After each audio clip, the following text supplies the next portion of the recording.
السلام علیکم ورحمۃ اللہ وبرکاتہ۔ آج کے مسائل۔ مسئلہ نمبر 1، آسمان سے برسے ہوئے یعنی بارش کے پانی اور ندی نالے، چشمے اور کنویں اور تالاب اور دریا کے پانی سے وضو اور غسل کرنا درست ہے، چاہے پانی میٹھا ہو یا کھارا ہو۔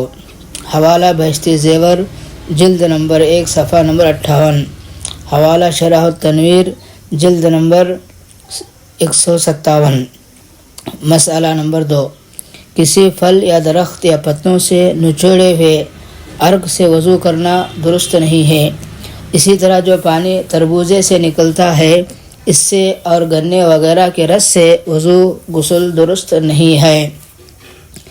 مسئلہ نمبر 3، جس پانی میں کوئی اور چیز مل گئی ہو یا پانی میں کوئی چیز پکائی گئی ہو اور ایسا ہو گیا کہ اب بول چال میں اس کو پانی نہیں کہتے بلکہ اس کا کچھ اور نام ہو گیا تو اس سے وضو اور غسل درست نہیں ہے، جیسے شربت، شیرہ، شوربہ یعنی سالن، سرکہ، عرق گلاب، گاؤ زبان وغیرہ کہ ان سے وضو درست نہیں ہے۔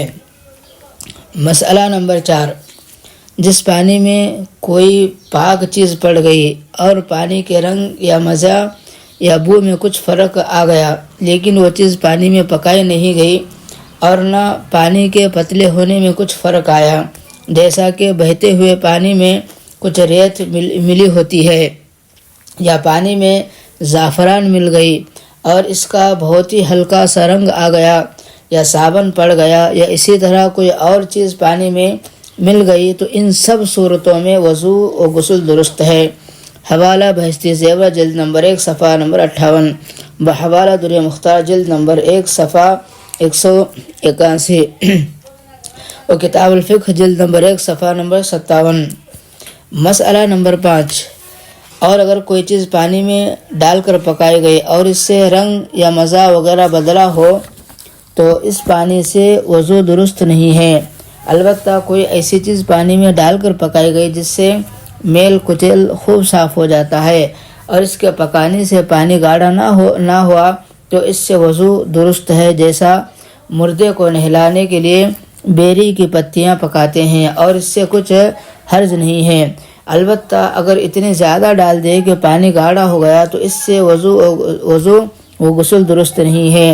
حوالہ بہشتی زیور، جلد نمبر 1 صفحہ نمبر 59۔